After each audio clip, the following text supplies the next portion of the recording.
बॉलीवुड की new releases की satellite releases पर छा गई है मंदी। इस साल की आधी से ज्यादा फिल्में कर रही हैं सैटेलाइट राइट्स के खरीदारों का इंतजार और हालात ये बन गए हैं कि बड़ी बड़ी बोलियां लगाते आए ब्रॉडकास्टर्स अब सैटेलाइट राइट्स पर बोली लगाने को नहीं हो रहे हैं तैयार।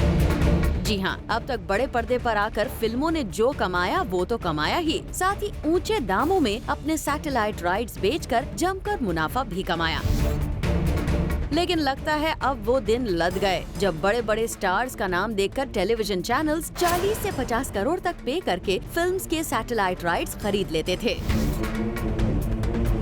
पर अब खबर आई है कि पिछले साल भर में आई आधी से ज्यादा बड़ी फिल्में अब भी सैटेलाइट राइट्स के बायस का इंतजार कर रही हैं। गौर करने वाली बात है कि इन फिल्मों में धर्मा प्रोडक्शंस की 2 स्टेट्स, इम्तियाज अली की हाईवे और कंगना की रिवॉल्वर रानी जैसी फिल्म्स भी शामिल हैं। इतना ही नहीं, रिपोर्टेडली माधुरी दीक्षित और जूही चावला स्टारर गुलाब गैंग को भी अब तक नहीं मिला सैटेलाइट राइट्स का कोई भी खरीदार। ये खबर कंफर्म करने के लिए हमने अब तक सैटेलाइट राइट्स की डील में इम्पोर्टेंट रोल प्ले कर रहे लोगों से बात की।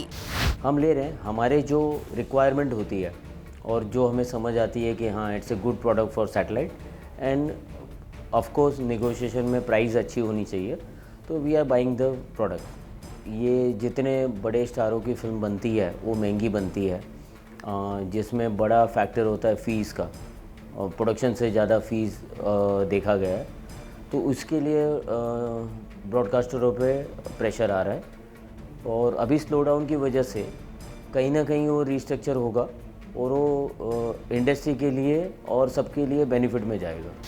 Tricky these days to get satellite rights for a film simply because of the fact that over the last so many years, we have we as when I say we, I mean all broadcasters, all of us broadcasters, and essentially all of us in the movie genre have been buying movies.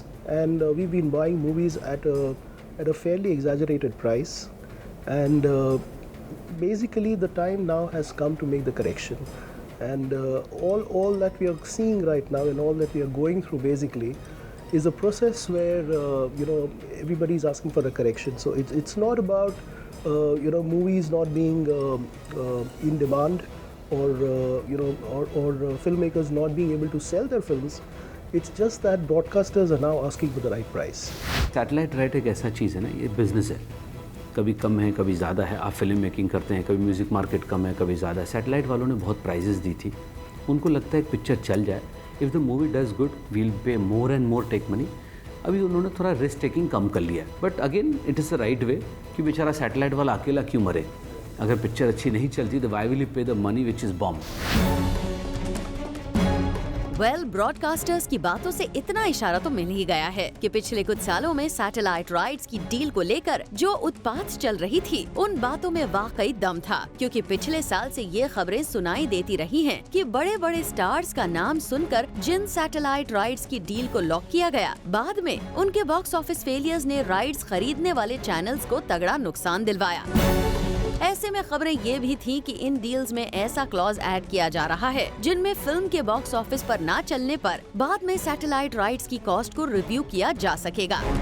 लेकिन अब जब reportedly channels की TRP और marketing research बता रही है कि धूम 3 जैसी ब्लॉकबस्टर्स भी सैटेलाइट राइट्स डील तक चैनल्स को प्रॉफिट दिलाने में नाकाम रही हैं, तो ब्रॉडकास्टर्स आसानी से फिल्मों के सैटेलाइट राइट्स खरीदने को तैयार नहीं। वहीं इसका सबसे बड़ा असर आने वाले वक्त में दिखाई दे सकता है, जिसका सीधा इफेक्ट फिल्म मेकर्स के उन दावों पर पड़ेगा जिसमें कभी वो फिल्म के सैटेलाइट राइट्स की कॉस्ट को फिल्म की ग्रॉस इनकम में जोड़कर दिखाते रहे हैं, तो कभी बड़ी से बड़ी सैटेलाइट राइट्स की बोली के दम पर प्रोड्यूसर्स अपनी फिल्म की मार्केटिंग करते रहे हैं। लेकिन अब जब ब्रॉडकास्टर्स ने कई बार बड़े लॉस झेलने के बाद अब फिल्म्स के सैटेलाइट राइट्स को लेकर थोड़ी एहतियात बरतनी शुरू कर दी है, तो लगता है फिल्म मेकर्स को अब अपनी फिल्म्स के सब्जेक्ट और कंटेंट पर पहले से ज्यादा ध्यान देना पड़ेगा, वरना बॉक्स ऑफिस पर फिल्म्स भले किसी बज़ के चलते बड़ी कमाई कर जाएं, पर अच्छा एंटरटेनिंग मसाला न होने पर टेलीविजन पर आसानी से नहीं मिलेंगे उन्हें खरीदार। Bureau report, zoom, Mumbai.